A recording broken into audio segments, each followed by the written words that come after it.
Hi guys, welcome back to my YouTube channel. நான் தான் உங்கள் ஆஷியம் பைலட். இன்றைக்கி நம்ம வண்டி பார்த்திங்கன்னா R15 V4. நம்ம என்னடா வீடியோ எப்படி எடுக்கிறீங்க பார்த்தீங்கன்னா வண்டி போயிட்டு வண்டி ஓட்டிகிட்டே உங்கள்கிட்ட பேசுகிறேன், வளர்றேன், டீ குடிக்கிறதுக்கு நின்று.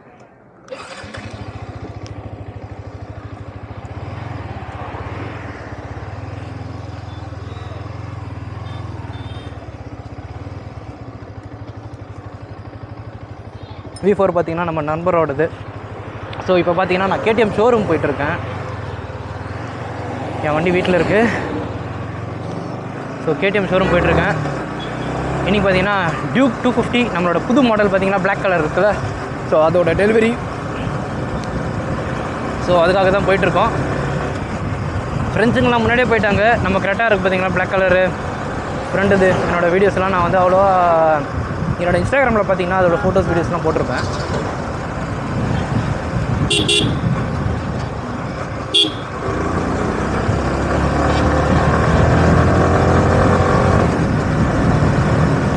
ஸோ நான் யூடியூப்பில் அந்த வண்டி வச்சு போடலை. ஸோ புது வண்டி தான். ஸோ அந்த வண்டியை வந்து நான் ஊட்டிக்கு போகும்போது பார்த்துருப்பீங்க. சாரி, ஆமாம், யூடியூப்பில் போட்டிருக்கேன். யூடியூப் வந்து சாரி வளர்றேன் டீ குச்சதுலேருந்து இருக்குன்னு. ஊட்டிக்கு போகும்போது அந்த வண்டியில் தான் போனோம். ஸோ நண்பர்கள் நம்மளுக்காக வெயிட் பண்ணி கொண்டு இருக்கிறார்கள். வண்டி ஓட்டிகிட்ருக்காரு பார்த்தீங்களா முன்னாடி.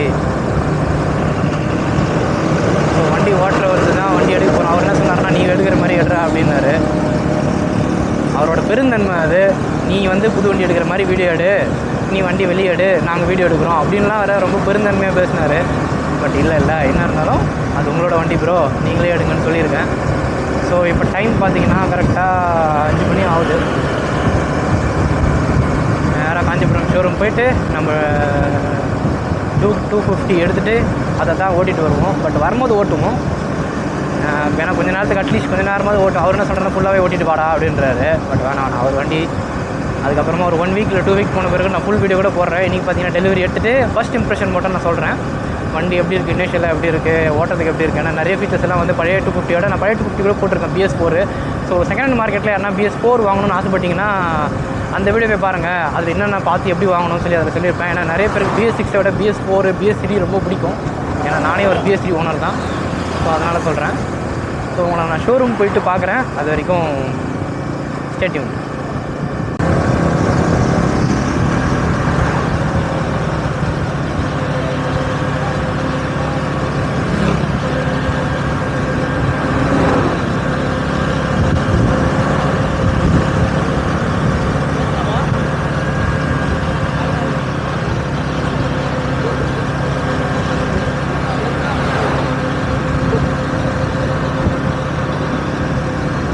நான் திரும்பி நிற்கிறதே எடுக்கிறதுக்கு தான் வீடியோவை. இது 360 ப்ரோ. நான் நேராக பார்த்த விட்டு நீங்கள் வருவீங்க.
நாள் கழிச்சு R15 ஓட்டுறேன்னா so much fun.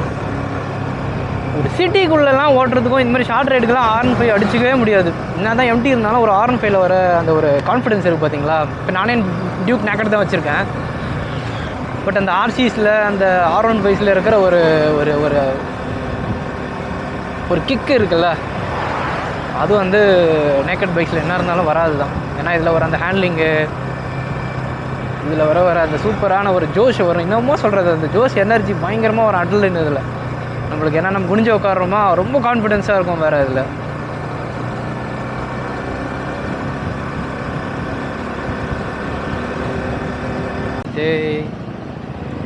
we came to showroom and துணி மூடி போட்டு வச்சுருக்குறாங்களே, அதுதான் நம்ம வண்டி. ஆமாடா, இன்னும் கார் பார்க்கிங் வரல போல்.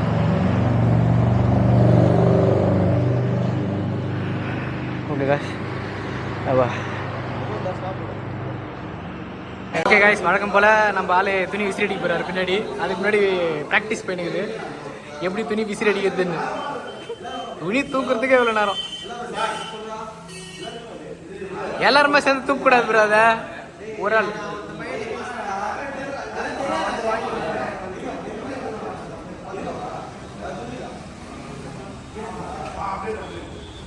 டக்குன்னு ஒரே ஷாட்டில் எடுக்கணும். தனியாக எடு ப்ரோ, ஃபஸ்ட்டு தனியாக எடு. ஒரு துணி தூக்குறதுக்கு எவ்வளோ நேரம்.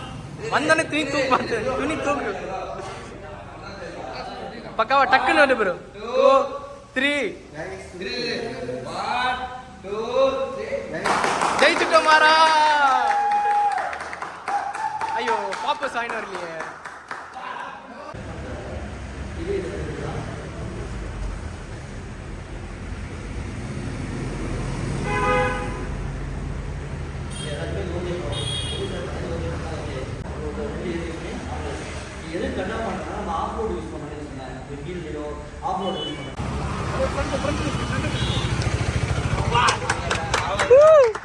அப்படியே ஒரு லுக் ப்ரோ, பேக் லுக் கொடு ப்ரோ.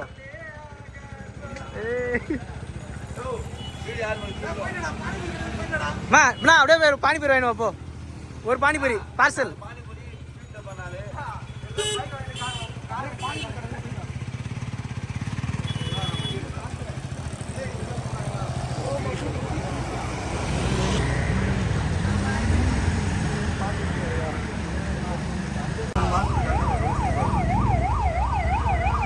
தாண்ட மாட்டேன்னு சொல்லிட்டாங்க.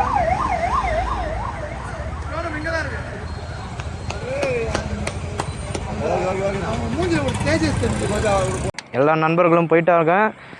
நம்ம இப்போ 250 எடுக்க போகிறோம். ஓகே, ஸோ கிளிக் சுவிட்ச் ஆஃப் பண்ணால் ஆன் பண்ணுறோம். சவுண்ட் எப்படி இருக்குதுன்னு பார்ப்போம் ஃபஸ்ட்டு.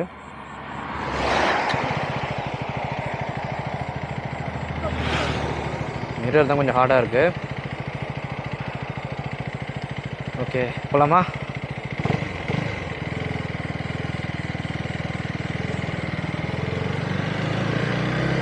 போடா. R15 அப்படியே இதில் மாறினோடனே ஸோ மச் கம்ஃபர்டபுள். இது ஹை பீம், இது லோ பீம். ஸோ ஹெட்லைட் பார்த்தீங்கன்னா டிஃபால்ட்டாக வண்டியில் வர ஹெட்லைட்டுக்கு இது கொஞ்சம் நல்லா பரவாயில்ல தான் இருக்குது. ஏன்னா மோஸ்ட் ஆஃப் த பைக்கில் வந்து லைட் வந்து கொஞ்சம் டிம்மாக தான் இருக்கும். ஓகே பரவாயில்ல. பாம்பு பார்த்தீங்களா, அது மேலே தான் லைட்டாக ஜஸ்ட்டு மிஸ், இல்லைன்னா கடிச்சிருக்கும். வாங்கிட்டேன் நான். அப்படியே ஏதோ சேரில் உட்காந்துருக்கிற மாதிரி செம்ம கம்ஃபர்டபுளாக இருக்குது.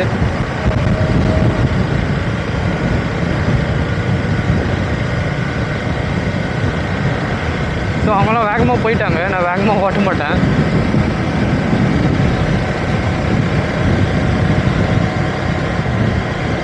கீர்லாம் ரொம்ப ஸ்மூத்தாக இருக்குது. கீர் போடுறதே எனக்கு தெரியல. அண்ட் பைக் ரொம்ப ஸ்மூத்தாக இருக்குது, கீரும் பைக்கும். நான் மட்டும் தான் தனியாக ஓட்டிகிட்ருக்கேன் பைக்கை. அவங்கெல்லாம் வந்து பாவம் டபுள்ஸு அந்த மாதிரி போயிட்டுருக்காங்க. காய்ஸ் வேறு லெவலில் இருக்குது வண்டி. ஃபஸ்ட் இம்ப்ரெஷனே வந்து ஐ எம் இம்ப்ரெஸ்டு. டைமிங் எல்லாம் செட் பண்ணோம், 2 மணின்னு காட்டிகிட்ருக்கு. இதில் க்ரூஸ் கண்ட்ரோல் இல்லை போல் இருக்குது. 390 தான் வருதுன்னு நினைக்கிறேன். But it's okay.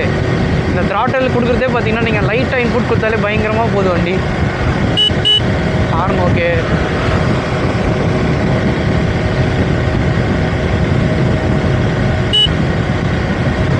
ஹைபீம்லேயே வச்சுப்போம்.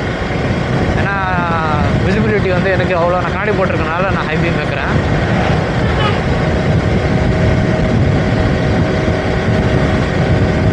பக்காவாக இருக்குது. So much comfortable. அந்த BS4க்கும் 6க்கும் பார்த்தீங்கன்னா எனக்கு வந்து BS4 வந்து இன்னும் கொஞ்சம் ஏதோ எக்ஸ்ட்ராவாக ஹைட்டாக இருக்கிற மாதிரியும் இன்னும் கொஞ்சம் அப்படியே வந்து, ஆனால் கம்ஃபர்ட் லெவலில் பார்த்தீங்கன்னா BS4 6 பார்த்தீங்கன்னா 6 தான் கம்ஃபர்டபுளாக இருக்குது.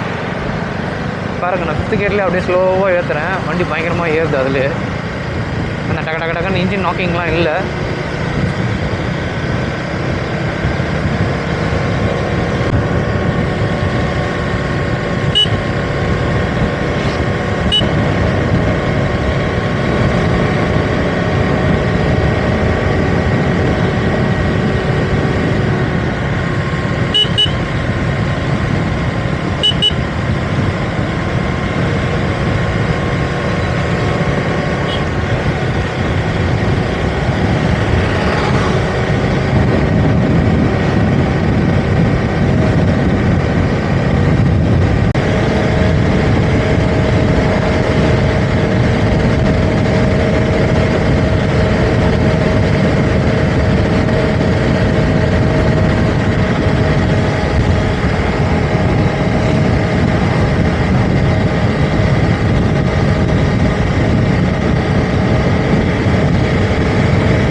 வண்டி அநியாயத்துக்கு ஸ்மூத்தாக இருக்குது.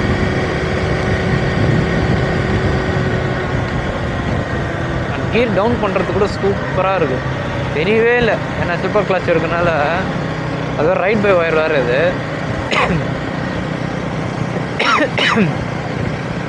I just love this bike. ரொம்ப நல்லாயிருக்கு. எனக்கு பைக்னாவே பிடிக்கும். அது எந்த பைக்காக இருந்தாங்க. ஸோ நான் பயாஸ்டெல்லாம் பேசவே மாட்டேன் எப்பவுமே. ஏன்னா எனக்கு வந்து எல்லா பைக்குமே மோஸ்ட்லி பிடிக்கும். நான் ஒரு Yamaha fan boy, KTM fan பாய்லாம் இல்லை. வரும்போது Yamahaவில் தான் வந்தேன். போகும்போது KTM போயிட்டுருந்தேன். ஸோ அதெல்லாம் ப்ராப்ளமே இல்லை.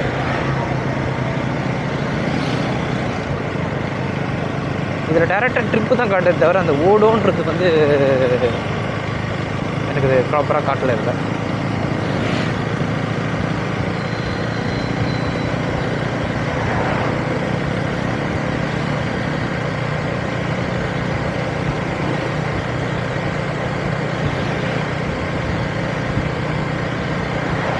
ஸ்விட்ச் குவாலிட்டியெல்லாம் வேறு லெவலில் இருக்குங்க. அப்படியே யூஸ் பண்ணுறதுக்கே எனக்கு ரொம்ப பிடிச்சிருக்கு. அவ்வளோ நல்லா இருக்குது ஸ்விட்ச் குவாலிட்டி. அப்புறமா இந்த மிரர்ஸு எல்லாமே வந்து டாப் நாச்சாக கொடுத்துருக்காங்க.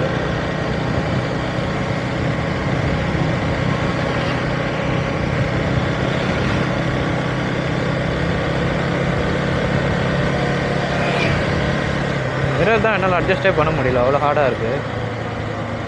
பண்ணிட்டேன். எவ்வளோ நேரம், எவ்வளோ கஷ்டங்கள்.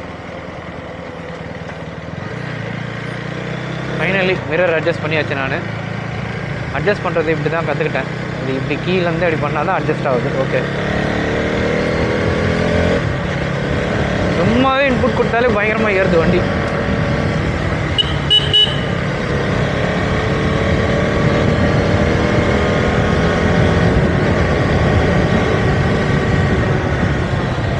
பிரேக்கிங் இன்னும் சூப்பராக இருக்குது. எப்படியோ புது வண்டினாலே அந்த ஆயில் வாஷ் பண்ணுவாங்க, அந்த ஆயிலெலாம் போட்டிருப்பாங்க. பட் அதெல்லாம் எதுவும் யூஸ் பண்ணல போல். ஸோ பிரேக்கெல்லாம் வேறு லெவலில் பிடிக்குது பைக். ஸோ உங்களுக்கு ஃபுல் ரிவ்யூவில் நான் வந்து மொத்தமாக சொல்கிறேன். பட் ஃபஸ்ட் இம்ப்ரெஷன் வரைக்கும் எனக்கு ரொம்ப பிடிச்சிருக்கு. பாருங்கள் எப்படி சும்மா விட்டாலே ஏறுது.